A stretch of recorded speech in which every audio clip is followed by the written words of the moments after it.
கேள்வி: முஸ்லிம்களும் யூதர்களும் மறுமை வாழ்வின் மீது நம்பிக்கை கொள்கின்றனர். ஆனால் புத்த மதத்தினரும் இந்துக்களும் மறுபிறவி கொள்கையை நம்புகின்றனர். மார்க்கங்களின் அடிப்படை ஒன்றே என்றால் இந்த கொள்கை வேறுபாடு ஏன் தோன்றியது? பதில்: முதலாவது, உங்களது கேள்வியில் உள்ள தவறை சரி செய்ய விரும்புகிறேன். யூத மதத்தில் நம்பிக்கை கொள்கின்ற யூதர்கள் மரணத்திற்கு பின்னுள்ள வாழ்வின் மீது நம்பிக்கை கொள்வதில்லை. இந்த நமது வாழ்க்கையே நமது வாழ்வாகும், அதற்கு பின் ஒன்றுமில்லை என்றே அவர்கள் நம்புகின்றனர். நான் கூறுவது என்னவெனில், யூதர்களில் மிக பெரும்பாலானவர்கள் மரணத்திற்கு பின்னுள்ள வாழ்வின் மீது நம்பிக்கை கொள்ளவில்லை. முன்னதாக தௌராத்தின் காலத்திலும் அதற்கு பின்னரும் அவர்களிடம் உங்களது செயல்களுக்கு நீங்கள் பொறுப்பாளி ஆவீர்கள், நீங்கள் மரணத்திற்கு பின்னர் எழுப்பப்படுவீர்கள், நீங்கள் நரகிற்கோ சொர்க்கத்திற்கோ செல்வீர்கள் என்றெல்லாம் அவர்களிடம் கூறப்பட்டிருந்தது.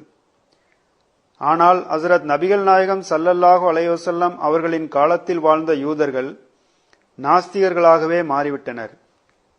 ஏனெனில் இறைவனை நம்பிவிட்டு இறுதி நாளை நம்பாவிட்டால் அது செயல் ரீதியான நாஸ்திகர்களின் நிலையேயாகும்.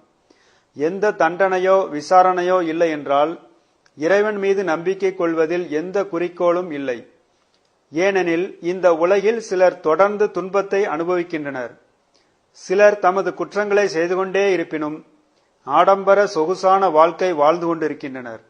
எனவே அல்லாஹ் என்ன செய்து கொண்டிருக்கின்றான்? அவன் இந்த உலகில் எதுவும் செய்யவில்லை. மரணத்திற்கு பின்னரும் விசாரணை வைத்து குற்றவாளிகளை பிடிக்கப் போவதில்லை என்றால் அல்லாஹ் மீது நம்பிக்கை கொள்வதில் என்ன பொருள் இருக்கிறது? அவன் இருந்தாலும் இல்லாவிட்டாலும் அது நம்மை பொருட்படுத்துவதில்லை. எனவேதான் திருக்குரான் மரணத்திற்கு பின்னுள்ள வாழ்வின் மீது அதிகமாக வலியுறுத்தி கூறுகிறது. ஏனெனில் அது இறை நம்பிக்கையுடன் தொடர்புடைய விஷயமாகும். மரணத்திற்கு பின்னுள்ள வாழ்வின் மீது நம்பிக்கை இல்லையெனில் இறை நம்பிக்கை வீணானதாகும். எனவே உங்களது கேள்வியின் முதற் பகுதி சரியல்ல, அதனை திருத்திக் கொள்ள வேண்டும். யூதர்கள் உயிர்த்தெழுதலையோ மரணத்திற்கு பின்னுள்ள வாழ்வையோ நம்புவதில்லை.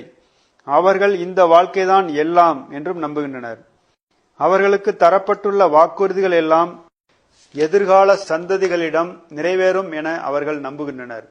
உதாரணமாக, தாவீதுக்கு தரப்பட்ட ஒரு வலிமையான யூத சாம்ராஜ்யம் போன்ற வாக்குறுதி நிறைவேறும் என நம்புகின்றனர். இந்த வாக்குறுதி இறுதி நாட்களில் நிறைவேறும் என அவர்கள் நம்புகின்றனர். இதுவே அந்த காலம். எனவே அவர்கள் அதனை அடைவதற்கு பெரும் முயற்சி செய்து வருகின்றனர். ஆனால் மரணத்திற்கு பின் உள்ள வாழ்வை குறித்த சிந்தனை தற்கால யூதர்களிடம் இல்லை. முஸ்லிம்கள் திருக்குரானை நம்புகின்றனர். அவர்கள் அதன் வசனங்களுக்கு பல்வேறாக பொருள் கொடுத்து 72 பிரிவுகளாக பிரிந்துவிட்டனர். எனவே அவர்கள் ஒருவர் மற்றவருடன் சேர்ந்திருப்பதில்லை. திருக்குரான் அதே வசனங்களுக்கு 72 பிரிவுகளும் பல பொருள் தருகின்றனர்.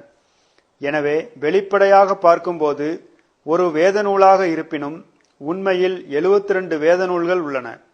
இது முஸ்லிம்களின் நிலை என்றால் யூதர்களின் நிலை குறித்து ஆச்சரியப்படுவதற்கு ஒன்றுமில்லை. ஏனெனில் அவர்கள் முஸ்லிம்களை விட பழமையான சமுதாயத்தினர் ஆவர். அவர்கள் வழிகேட்டில் நீண்ட காலம் இருந்துவிட்டனர். ஹசரத் முகமது முஸ்தபா ஸல்லல்லாஹு அலைஹி வஸல்லம் அவர்களுக்கு 1900 வருடங்களுக்கு முன்னர் ஹசரத் மூசா அலைஹிஸ்ஸலாம் அவர்கள் தோன்றினார்கள். அதனுடன் 1363 சந்திர ஆண்டுகளை கூட்டினால் அந்த அளவு யூதர்கள் பழமையான சமுதாயத்தினர் ஆவர். எனவே நீண்ட காலகட்டத்தின் காரணமாக அவர்கள் முற்றிலும் வழிகட்டு விட்டனர். நீங்கள் கேட்கும் கேள்வி பதிவு செய்யப்படுவதால் அதனை கேட்பவர்கள் தவறாக நம்பிவிடக் கூடாது என்பதற்காக நான் உங்களது கேள்வியில் உள்ள தவறை சரி செய்துள்ளேன். உங்களது கேள்வியின் இரண்டாவது பகுதியை பொறுத்தவரை பௌத்த மதத்தினரும் இந்துக்களும் மறுபிறவி கொள்கையை நம்புகின்றனர். அவர்கள் இரு சாராரும் கர்மாவை நம்புகின்றனர். அவர்கள் இரு சாராரும் பிறவி சுழற்சியின் மீது நம்பிக்கை கொள்கின்றனர். அதாவது மனிதனுக்கு பிறப்பு என்பது மீண்டும் மீண்டும் வழங்கப்படும். அவனுக்கு பிறப்பிலிருந்து விடுதலை தற்காலிகமாகவே வழங்கப்படும். அது அவனது நல்ல செயலை பொறுத்தது, அல்லது அவன் குறைந்த தரத்தை கொண்ட ஒரு பிறவியாக பிறப்பான். இது மீண்டும் மீண்டும் நிகழும். எனவே ஒரு குறிப்பிட்ட பிறவியில் அவன் மோசமாக நடந்திருந்தால் அவன் குறைந்த தரத்தை விட படைப்பாக பிறந்து வருவான். அதாவது மனிதனாக அல்லாமல் ஒரு பாம்பாகவோ அல்லது ஒரு அமீபாவாகவோ பிறப்பான். இதுவே இந்துக்கள் நம்புகின்ற மறுபிறவி கொள்கையாகும். இவ்வாறே பௌத்தர்களும் நம்புகின்றனர். ஆனால் இவ்விரு சாராரின் நம்பிக்கைகளிலும் சிறிய வேறுபாடுகள் உள்ளன. இந்துக்கள் ஒரு பெரிய சக்தியாக இறைவனை நம்புகின்றனர். அவன் அனைத்தையும் கண்காணிக்கின்றான். ஆனால் அவன் படைப்பவன் அல்லன். எனினும் அவன் அங்கிருந்தும் இங்கிருந்துமாக சிலவற்றை சேர்த்து சில பொருட்களை உண்டாக்குகிறான். இந்த ஹிந்து கொள்கைப்படி இறைவனைப் போலவே ஆன்மாக்களும் தொன்று தொட்டு இருக்கின்றன. இறைவன் அவற்றை எடுத்து பிறவி எடுக்க அனுப்புவதால் நாம் பிறக்கிறோம். விலங்குகளும் அவ்வாறே பிறக்கின்றன. இந்துக்களின் கொள்கையின்படி இரவு நேரத்தில் பனித்துளிகளில் கலந்தவாறு ஆன்மாக்கள் பூமிக்கு வருகின்றன. விலங்குகள் பனித்துளியை உண்ணும் போது அந்த ஆன்மாக்களையும் சேர்த்து விழுங்கி விடுகின்றன. அந்த விலங்கின் இறைச்சியை உண்ணும் ஒருவரது உடலிலும் அந்த ஆன்மா சென்று விடுகிறது. நீங்கள் தாவர உணவை உண்பவர் எனில் நீங்கள் தாவரங்களை உணவாக எடுத்துக்கொள்ளும் போது ஆன்மா உங்களது உடலுக்குள் சென்று விடுகிறது. இவ்வாறு பனித்துளிகள் மூலமாக ஆன்மாக்களை இறைவன் அனுப்புகிறான். இவற்றை அப்பாவி மக்கள் தப்பித்தவறி உண்டுவிடும் போது உள்ளே செல்லும் ஆன்மாக்கள் உடல் உருவம் பெற்று பிறவி எடுக்கின்றன. இது ஒரு சுழற்சியாகும். இந்த பிறவி சுழற்சியை இந்துக்கள் நம்பி வருகின்றனர். நாம் இவற்றை நம்பவில்லை என்ற போதிலும் அதில் உட்புறமான ஒரு லாஜிக் இருப்பதை அறியலாம். லாஜிக் அடிப்படையில் இது ஒரு முழுமையான கதைதான். ஒரு வெளிப்புற ஆற்றல் ஒன்று உள்ளது. அது ஆன்மாக்களை எடுத்து பொருட்களுடன் இணைத்து பிறவிகளை கொண்டு வருகிறது. லாஜிக்கலாக இது சரியாக உள்ளது. ஆன்மா உடலை விட்டு வெளியே சென்றதும் இறைவன் தீர்மானிக்கிறான். அடுத்து அந்த ஆன்மா உயர்தர உயிரினமாக பிறக்க வேண்டுமா அல்லது தாழ்ந்த பிறப்பாக பிறக்க வேண்டுமா என இறைவன் தீர்மானிக்கிறான். அந்த மனிதன் அவனது வாழ்நாளில் இறைவனின் பார்வையில் நற்செயல்கள் செய்து வந்திருந்தால் இறைவன் அந்த மனிதனுக்கு சில காலம் விடுதலை அளிப்பான். ஏனெனில் இந்த பிறவி எடுப்பது இந்துக்களின் நம்பிக்கைப்படி ஒரு தண்டனையாகும். இந்த வாழ்வே, பூமியில் நமது இருப்பே, அது எந்த வடிவில் இருந்தாலும் அது ஒரு தண்டனையே. ஆனால் நாம் நற்செயல்கள் செய்திருந்தால் இறைவன் நமக்கு விடுதலை தருகிறான். ஒரு 1000 வருடங்களோ 2000 வருடங்களோ அல்லது 5000 வருடங்களோ அவன் பிறவி என்ற இந்த தண்டனையிலிருந்து நமக்கு விடுதலை அளித்து அந்த ஆன்மாக்களை அதன் இயல்பான நிலையில் தனியாக வைத்து விடுகிறான். பிறகு போதிய கால அவகாசம் அளித்த பிறகு தண்டனையை மேற்கொள்வதற்காக பிறவி எடுப்பதற்கு அவற்றை அனுப்பிவிடுகிறான். இது இந்துக்களின் தத்துவமாகும். பௌத்தர்களின் தத்துவம் இதே போன்றது என்றாலும் அதில் உட்புற முரண்பாடு உள்ளது. முரண்பாடு என்னவெனில் அவர்கள் இறைவனின் இருப்பை நம்புவதில்லை. பௌத்தர்களில் மிக பெரும்பாலானவர்கள் இறைவனை நம்புவதில்லை. அதனால் அவர்கள் மறுபிறவியை நம்பும் அதே வேளையில் இறைவனை நம்புவதில்லை. எனவே உட்புறமாக ஒரு முரண்பாடு ஏற்பட்டு விடுகின்றது. இறைவன் இல்லை என்றால் ஆன்மாக்களை உடலின் பக்கம் யார் அனுப்புகிறார்கள்? வெளியில் எந்த சக்தியும் இல்லை எனினும் அவர்கள் இதை நம்புகிறார்கள். உண்மையில் அவர்கள் நம்புவது ஆன்மாக்களின் சக்தியை ஆகும். இறைவன் என்பவன் இல்லை.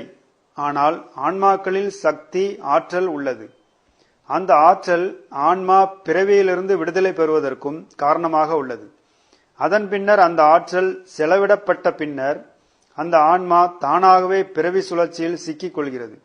இது பௌத்தர்களின் நம்பிக்கையாகும். இந்துக்களின் நம்பிக்கையுடன் ஒப்பிடும்போது பௌத்தரின் கொள்கை குறைவாகவே ஏற்றுக்கொள்ளத்தக்கது. ஏனெனில் இது ஒரு விபரீத எண்ணமாகும். இறைவன் இல்லை, ஆன்மாக்கள் இறைவனை போன்று செயல்படுகின்றன. இதில் லாஜிக் இல்லை. இந்து மத மற்றும் பௌத்த மத தத்துவங்கள் இரண்டுமே ஆரம்பத்தில் இறைவன் மீது நம்பிக்கை கொண்டிருந்தன. இறைவனே நபிமார்களை இந்த மக்களிடம் அனுப்பினான். அவர்களிடம் ஒரு புது வாழ்வு தரப்படும் என கூறப்பட்ட போது அல்லாஹ் குறிப்பிட்டது மரணத்திற்கு பின்னுள்ள மறுமை வாழ்வை. இவ்வாறே மூசா அலைஹிஸ்ஸலாம் அவர்களும் முன்னர் வந்த நபிமார்களும் போதித்தனர். இறைவன் கூறும்போது மனிதர்கள் அறிந்து கொள்ளும் விதத்தில் விஷயங்களை கூறுகிறான். அவ்வாறில்லையாயின் மனிதனால் புரிந்து கொள்ள முடியாமல் போய்விடும். வெளிப்படையாக பார்க்கும்போது உடல்கள் இங்கு இருப்பதாகவும் ஆன்மாக்கள் வெளியிலிருந்து உடலுக்குள் வருவது போன்றும் உள்ளது. ஆனால் திருக்குரான் இந்த கருத்தை மறுக்கிறது. முந்தைய வேதங்களும் அவ்வாறு கூறவில்லை. ஆனால் நமக்கு ஹசரத் நபிகள் நாயகம் ஸல்லல்லாஹு அலைஹி வஸல்லம் அவர்களும் இக்காலத்தில் ஹசரத் மசீமூத் அலைஹிஸ்ஸலாம் அவர்களும் விஷயங்களை தெளிவாக்கி விட்டார்கள். எனவே நம்மால் இதனை சரியாக புரிய முடிகிறது. ஆனால் எண்ணி பாருங்கள், ஆயிரக்கணக்கான வருடங்களுக்கு முன்னர் அறியாமை காலத்தில் அவர்கள் இயல்பாகவே எண்ணினர், இறைவன் மறுவாழ்வையும் இந்த உலகிலேயே தருகிறான் என்று. எனவே அவர்கள் அவ்வாறே கூறத் தொடங்கினர். பௌத்தர்கள் வழிகட்டு இறை இருப்பை மறுத்துவிட்டாலும் இந்த பிறவிக் கொள்கையில் தொடர்ந்து இருக்கின்றனர். இந்துக்களுக்கு அதே இறைவனுபுறமிருந்து அதே வேதநூல் கிடைத்த போதிலும் அதே தவற்றை அவர்களும் செய்தனர். இறைவன் அருளுவது ஒன்றுதான். ஆனால் மக்கள் வழிகெடும்போது பல திசைகளில் சென்று விடுகின்றனர்.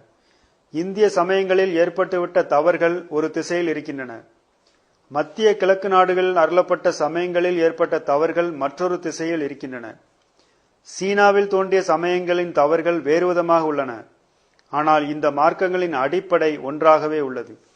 இறைவன் அதே போதனையை அனைவருக்கும் அருளுகிறான். ஆனால் காலம் செல்ல செல்ல மக்கள் தங்களையே வழிகெடுத்துக் கொள்கின்றனர். எவ்வாறு வழிகெடுக்கின்றனர்? அது அவர்களின் இயல்பு மற்றும் சூழ்நிலையை பொறுத்ததாகும். இந்திய சமயங்கள் இந்த திசையில் தவறிழைத்துவிட்டன. மரணத்திற்கு பின் வருகிற மீண்டும் இவ்வுலகிற்கு வர முடியாத மறுமை வாழ்விற்கு பதிலாக அவர்கள் மீண்டும் மீண்டும் இவ்வுலகிலேயே பிறக்கும் வாழ்க்கையை எடுத்துக்கொண்டனர்.